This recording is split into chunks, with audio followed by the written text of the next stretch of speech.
আজকের breakfast very special. এই দেখো, এখানে হচ্ছে চাউল আর সবুজ মুগ ডাল ভিজে রেখেছি রাতে। এই হলো কনসিস্টেন্সি, এরকমভাবে পাতলা করে পিষে নিলাম মিক্সচার জারে।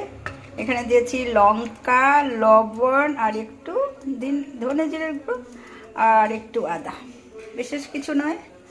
আর এখানে চাটনি করে নিলাম, বিটরুটের চাটনি, আমলকি আর বিটরুট সেদ্ধ করে চাটনি করে নিয়েছি। এই দেখো, এটা তো হয়ে গেছে অলরেডি। এবার এটাকে উঠে দিই।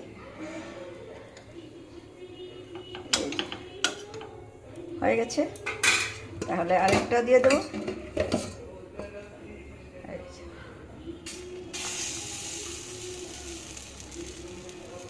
এবার ঢাকনাটা লাগিয়ে দিচ্ছি।